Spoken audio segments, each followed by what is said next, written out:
The wedding invitation came on a Wednesday, shoved in with the junk mail like it didn't matter. I almost threw it out with the credit card offers and pizza coupons. But then I saw her name, Laura. I stood there in my kitchen, holding that heavy cream-colored envelope like it was something alive. The font was stiff, formal, like it had been put together by someone who didn't want to sound too personal. "You are cordially invited." Yeah, right. She was marrying Ben. That was his name on the card, printed right next to hers like he'd earned the spot. I remembered hearing it last year from a mutual friend.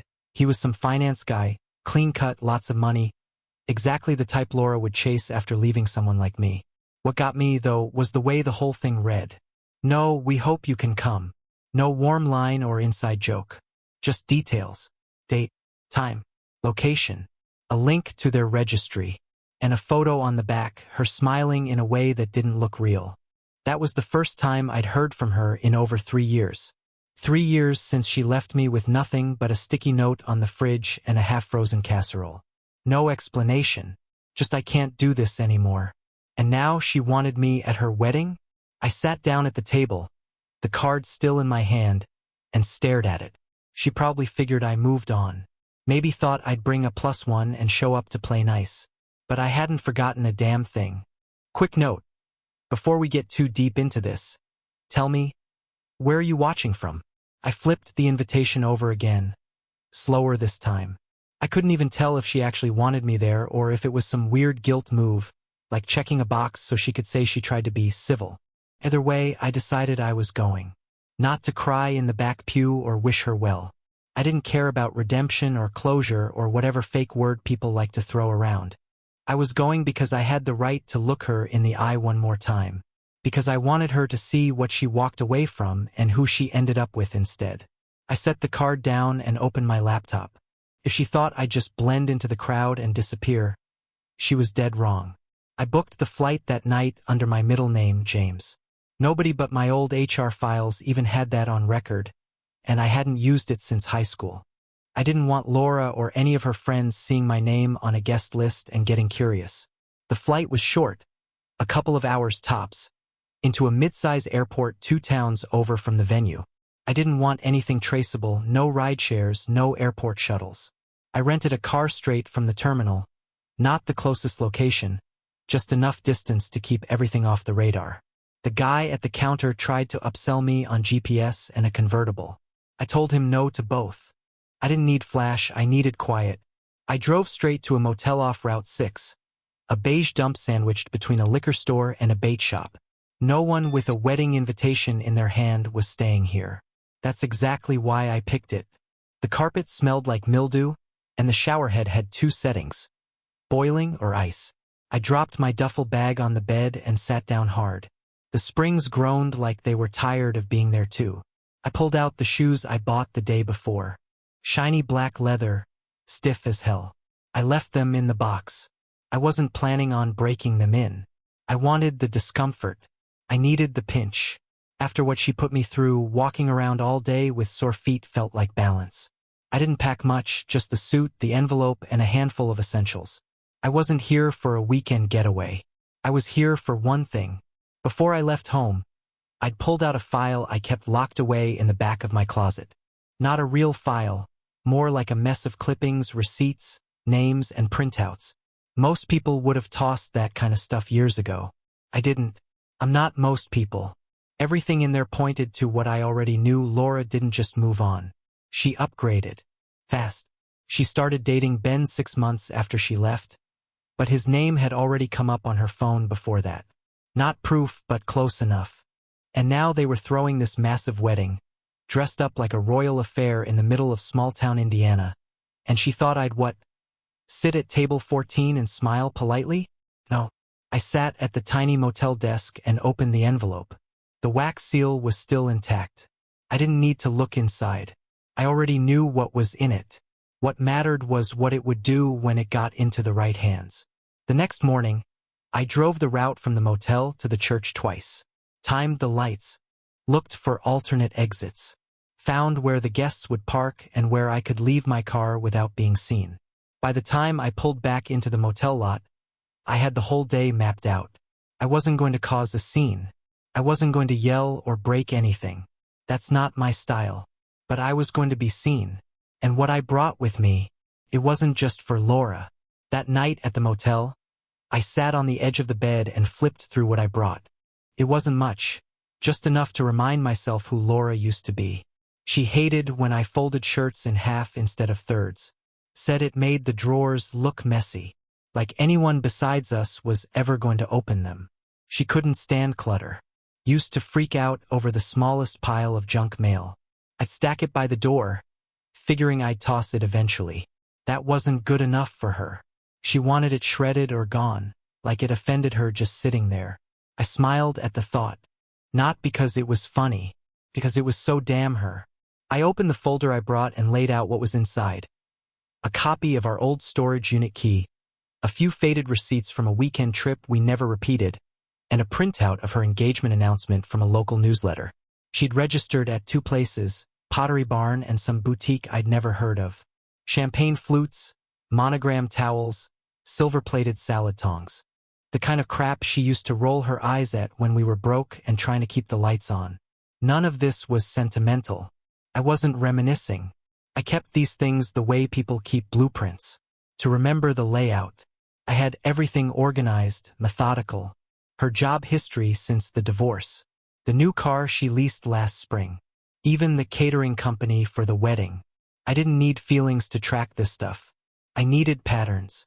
That's when I looked at the one thing that actually mattered, the envelope. Ben. I'd seen his name before Laura ever mentioned him. A tag on social media, a picture at some conference. The guy looked like the front cover of a men's lifestyle magazine. Tailored suits, clean haircut, that politician's smile. He had ambition written all over him. But what he didn't have, the full story. I had that, because I knew where Ben came from. His dad, Richard, had been in real estate back when I was flipping homes and trying to pull myself out of debt. We'd crossed paths once, short partnership, short fuse.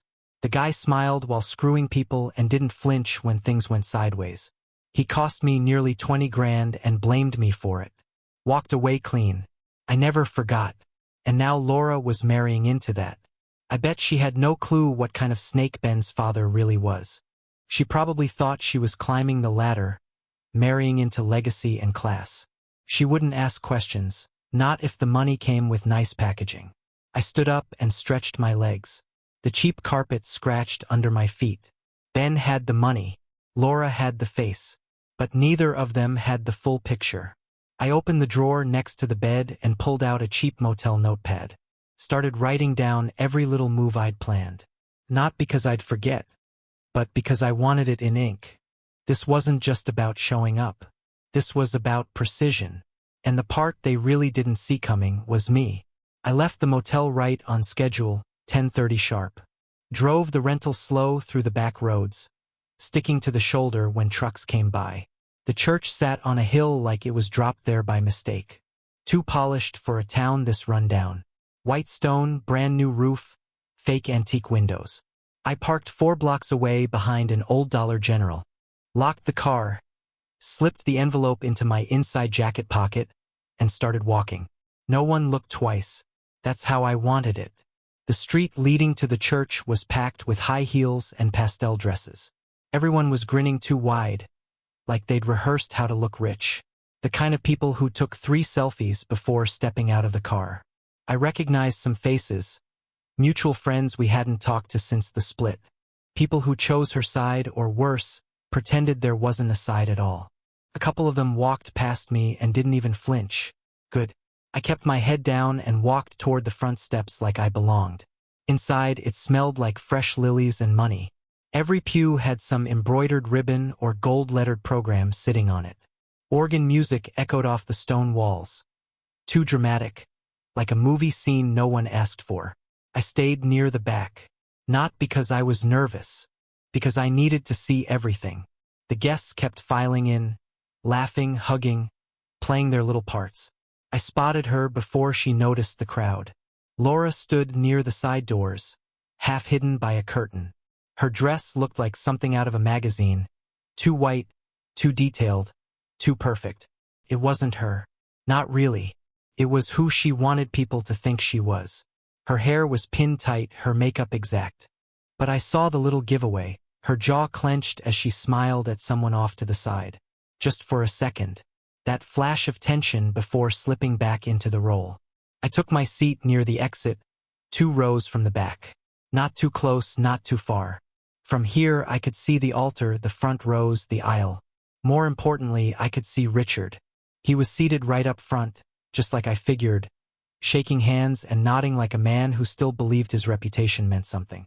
The way he held himself, straight back, smug half-smile. I knew he hadn't changed a bit. He hadn't seen me yet, but he would. And when he did, it wouldn't be some outburst or big scene. It would be a crack. A single, visible crack in his perfect little world. I leaned back in the pew, loosened my collar, and kept my hands folded. Everyone else came here to celebrate. I came here to finish something. I kept my eyes on Richard. He hadn't changed much. Maybe a little grayer, a little thicker around the middle, but he still wore that same smug expression like life owed him something. He laughed with the couple next to him, patting the guy on the shoulder like they were old friends. The way he held himself, chin high, legs crossed just so. It screamed control. I'd seen that look before. Last time, it was across a conference table, after he yanked a property deal right out from under me. I'd fronted the initial costs, handled the permits, even brought in the contractor. Then, out of nowhere, his lawyers showed up, waved some fine print I'd never seen, and left me holding an empty bag and a line of creditors. I lost everything but my name. And now that same man was sitting in a church, beaming like he built the whole damn event with his own hands. Like he'd never steamrolled anyone in his life. He didn't know I was here. Not yet. I reached into my jacket and touched the edge of the envelope. Wax seal still solid. I slid it out slowly, kept it in my lap under my hand. This was the piece he didn't see coming. The envelope held everything, copies of the contracts, email threads, photos of the building halfway constructed before the city shut it down. And at the bottom, a signed affidavit from a former partner of his who flipped once the feds came sniffing around. It never went to court. Richard paid his way out, quietly, with just enough hush money to keep the papers from running it. I only found out by digging. The kind of digging a bitter man does with time on his hands and nothing left to lose. I waited. The guests were mostly seated now. The room buzzed with fake laughter and low conversation. Everyone too focused on their image to notice anything out of place. Then I caught movement. Ben, standing near the altar, shaking hands with the priest. He looked like someone who'd never had a real problem in his life. His suit was too sharp, too clean. His confidence wasn't earned, it was inherited. He turned toward the crowd, smiled, and gave a little nod to Richard. That's when I stood up. Slow, deliberate, quiet enough not to draw attention, but just enough motion to catch the eye. Richard saw me. His smile twitched, confused at first. Then it dropped. I watched it happen in real time, the recognition, the flicker of panic behind his eyes. He leaned forward like maybe he was mistaken. He wasn't. I held his gaze and adjusted my jacket. Just enough for him to see the corner of the envelope. The red wax seal. The weight of it. His jaw tightened. He turned away like he hadn't seen me, like ignoring it would erase it. Too late. This wasn't a warning. This wasn't a threat. This was already set in motion. I sat back down, let the envelope rest on my thigh, and waited for him to squirm. He whispered something to the woman beside him and looked over his shoulder, scanning again. I kept my head tilted, eyes forward, like I was just another guest. He wouldn't get up yet. Not in front of all these people. But he would. Soon. Because men like Richard don't do panic in public. They hold it in until the walls close. And the walls were about to move. The music changed. It started with that typical string swell, soft, overdone, fake as everything else in that church. Everyone stood like they were programmed. Heads turned, murmurs stopped, and the doors swung open at the back. There she was. Laura. Same posture I remembered. Shoulders square, chin up, not a wrinkle in her expression. She walked like she was gliding, not one step out of sync. The dress was even more ridiculous up close.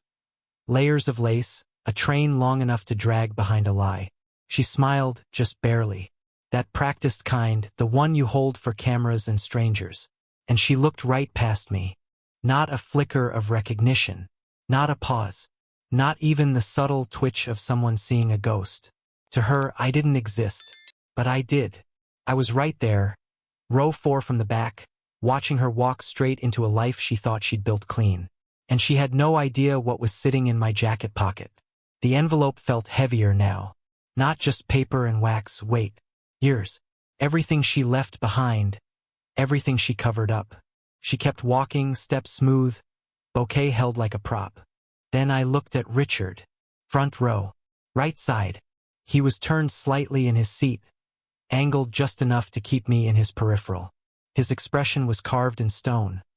Frozen, locked in place, but I caught it. That split-second crack.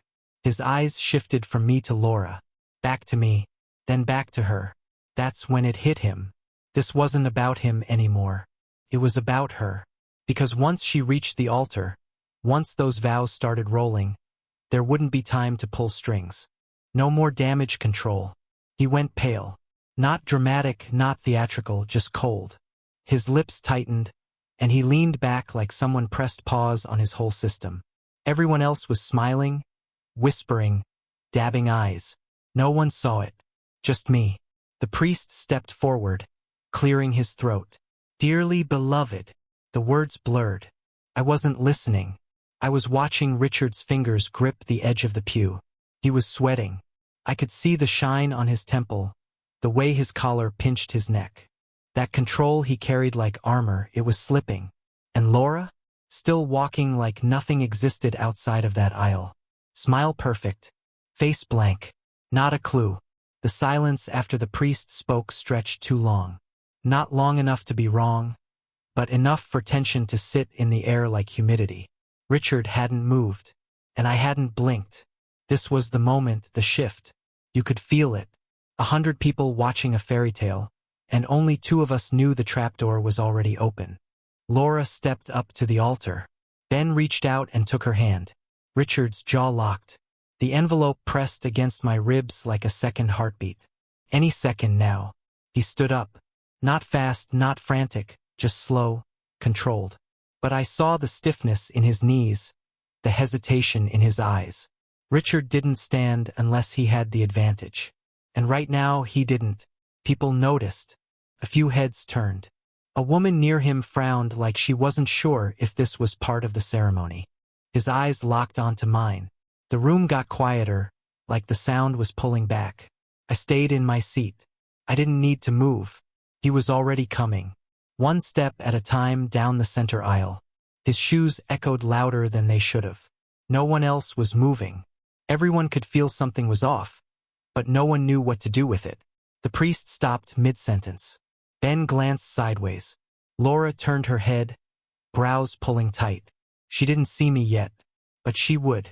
The whispers started as Richard passed the 3rd row. A woman near me leaned into her husband, whispering hard, like her mouth was trying to keep up with her thoughts. Richard didn't look at anyone else. Just me. He reached my row and stepped in. Stopped 1 seat away. His voice was low. "What are you doing here?" I didn't answer. Just stood up, slow and calm, and reached into my jacket. No drama, no flair. Just motion. The envelope came out clean. I held it out. He stared at it, didn't take it right away. Like maybe if he didn't touch it, it wouldn't count. He finally reached out and gripped it. 2 fingers and a thumb, like it was contaminated. Still sealed. Still heavy. He didn't open it. Not there. Not in front of everyone. That would mean giving me the stage. His eyes dropped to the seal, then back to me. "You don't want to do this," he said, voice barely a whisper. I didn't say a word. He looked past me like he was calculating exits. I watched the sweat bead on his forehead. His lips moved, like he wanted to keep talking, but nothing came out. He stepped back once, twice. The people behind me shifted. A few more turned around. Laura was watching now, confused, tilting her head like she couldn't quite see. Ben touched her elbow, whispered something. She didn't respond. Richard backed out of the row and turned without a word, envelope still in his hand.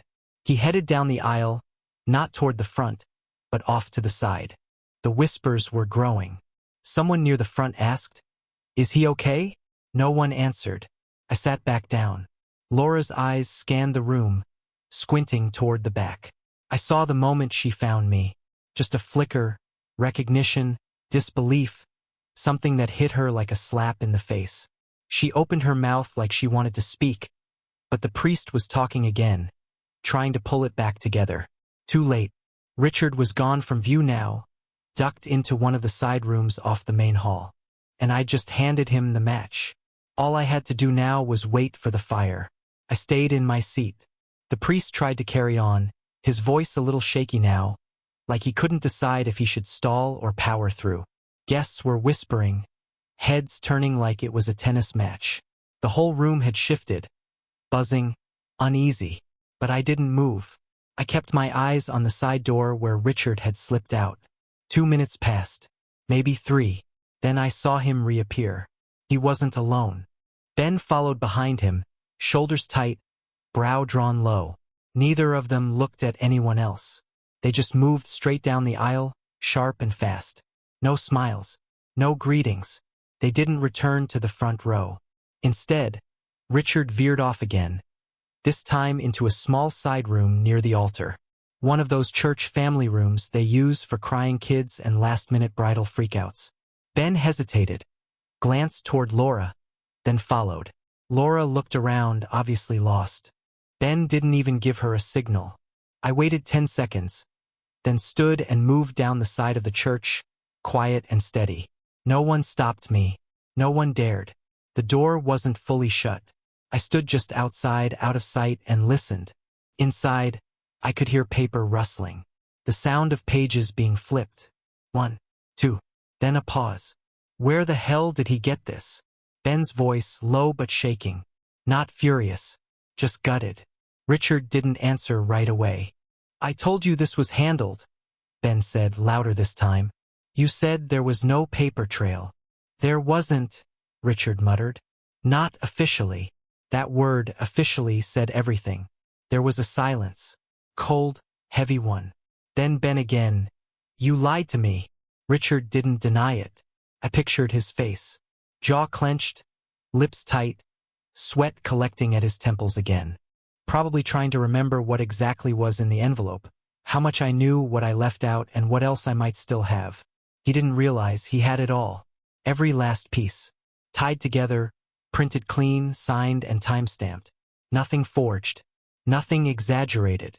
Just the truth lined up and sharpened like a blade. Ben had gone quiet. I could hear him breathing, short and rough, like someone trying not to be sick. "She doesn't know, does she?" he asked. Richard didn't answer. "Jesus," Ben said. "And you thought I could marry her with this hanging over us?" "It's not about her," Richard snapped. "It's business." Ben let out a short, bitter laugh. "She's my fiancée. That makes it her business." Another pause. Then I heard the papers being folded back up. Ben's voice dropped. "You always do this. You bury it and hope no one digs." "It worked until now," Richard said. That was the most honest thing he'd said all day. I stepped back, just far enough to be in view when they came out. Richard exited first, stiff, face blank. He didn't even glance at me this time, just walked straight back to the pews like nothing had happened. Ben came out a second later, holding the envelope tight in one hand, like it might burn through his skin. He didn't look at his father. He looked at Laura, and his whole face, every polished, clean-cut inch of it, collapsed. He wasn't angry. He was done. Ben walked straight past Laura, didn't touch her, didn't say a word, just turned around at the edge of the altar and made his way back down the aisle, slow but steady. His shoes echoed like gunshots. The whole room stiffened. Guests started shifting, whispering harder now. The priest paused mid-sentence, looking between Laura and Ben like someone just rewrote the script and forgot to tell him. Laura stood frozen, bouquet in hand, mouth parted like she wanted to say something but couldn't find a place to start. She turned toward Ben, confused. "Ben?" she said, soft. Like maybe this was just a mistake. He didn't turn around. Richard had returned to his seat, arms crossed, jaw tight, staring forward like he could will the situation back under control. He didn't even look at Ben as he passed him again. Ben didn't stop until he reached the same side room. He opened the door, stepped inside, and shut it behind him. No slam, just a clean, final click. No one moved. No one knew what to do. The priest cleared his throat. Let us, please be seated for a moment. People sat. Not because they wanted to, but because they didn't know what else to do with their hands. Laura still hadn't moved from the altar. Her smile was gone now. Her face looked hollow. She glanced back at the priest, then the front pews, then the door Ben had disappeared into. She didn't even look back at me. 5 minutes passed. Maybe more. Then the door opened. Ben walked out alone. Suit still sharp, but everything about him looked heavier now. Shoulders dropped. Eyes hard. He didn't carry the envelope anymore. It was gone, probably left behind on the table inside. He walked straight to Laura. This time he stopped right in front of her. The room was dead quiet. I can't marry you, he said, loud enough for everyone to hear. Not angry, not cruel, just final. Laura blinked like she'd just been slapped. What? Ben shook his head. I'm not doing it. Not today. Not like this. Her voice cracked. What are you talking about? What happened? He didn't answer. He looked at her like he was sorry, but not sorry enough to explain. Like whatever happened behind that door wasn't up for discussion. Not now. She reached for his arm, but he stepped back. I'm done, he said, and that was it. He turned, walked past the priest, past the pews full of people who couldn't believe what they just heard, and kept walking until he was gone. Laura stood there, arms hanging by her sides, bouquet limp. She looked out at the crowd, and that's when she finally saw me again. Really saw me. Her eyes locked onto mine. I didn't smile. I didn't flinch. I just stood up, adjusted my jacket, and walked out through the same side door Ben had used. Outside, the sun was too bright, like it didn't care what had just happened inside. And me? I felt it. The lift. Not joy. Not revenge. Just relief. It was over. I didn't look back once I left the church. No one chased me. No one called my name. I got in the rental, drove back to the motel, packed up in 5 minutes flat, and checked out before the clerk even noticed I'd been there. The next morning, I had one message waiting Laura. No words, just, why did you do this? I didn't answer. She knew. A day later, someone forwarded me a clip from a guest's Instagram story. It was blurry, chaotic, people standing, whispering, some guy asking what just happened. Laura off to the side, frozen. Ben nowhere in sight. By Monday, he'd pulled down every post on his profile, deleted their engagement photos, cleared the wedding registry link, even swapped out his profile picture. Like the whole thing had never happened. Richard, though, he tried to save face. He released a short statement about unforeseen personal matters and asked for privacy. That was his style. Always trying to spin garbage into gold. But the damage was already moving fast. I got a message from someone I hadn't heard from in years. Dude, what the hell did you do? Another wrote, she's telling people Ben just panicked. No one's buying it. By midweek, the story had legs. A wedding that ended mid-aisle. A groom who walked out after a backroom conversation with his father. Rumors flew, infidelity, fraud, secret families. No one knew the truth, and I didn't help clarify it. I didn't need to. The silence said enough. By Friday, Laura's social media went private. She'd turned off comments, pulled her ring photos, and stopped posting. Whatever image she'd spent the last year curating shattered. The last thing I got from her was a voicemail. Her voice didn't sound angry. It just sounded tired. If this was about revenge, congratulations. You got what you wanted. She was wrong. It wasn't revenge. It was truth. After that, nothing. No calls. No messages. No pop-ups from friends trying to play peacekeeper. She vanished. So did Ben. I flew home that weekend, same way I came, in silence. No one at the gate knew what I'd done. No one cared. Just another guy on a return flight, worn out and quiet. I walked into my apartment, dropped my bag by the door, and exhaled. I didn't win anything, but I wasn't carrying it anymore.